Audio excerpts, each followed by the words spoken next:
Satan cannot give what he does not give. To become like God.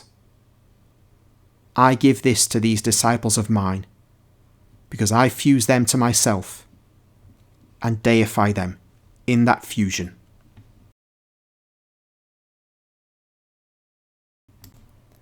Just before I conclude, I appreciate that some people might find that a little bit jarring for Jesus to talk about us becoming like God. But it's very scriptural.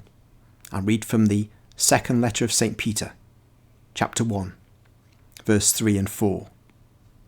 His divine power has granted to us all things that pertain to life and godliness, through the knowledge of him who called us to be his own glory and excellence, by which he has granted to us his precious and very great promises, that through these you may escape from the corruption that is in the world because of passion, and become partakers of the divine nature.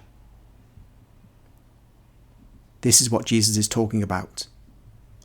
But he'd also spoken about, prior to that resounding conclusion to this entry in Maria Valtorta's diary, or notebooks I should say, the importance of morality was emphasised, and the virtues.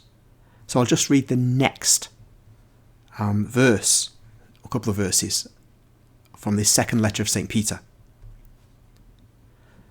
For this very reason, make every effort to supplement your faith with virtue, and virtue with knowledge, and knowledge with self-control, and self-control with steadfastness, and steadfastness with godliness, and godliness with brotherly affection, and brotherly affection with love.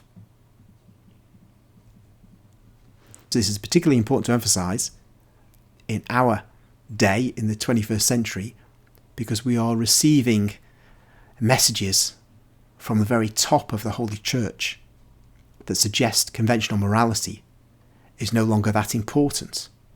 And in fact, we are having a subversion of conventional morality. This is no small matter.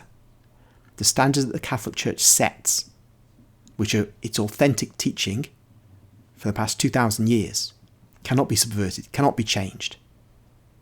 And if they were changed, then our capacity to become, as St. Peter says, partakers of the divine nature, or as Jesus says effectively in what I've just recited, become like God, there'll be no such capacity.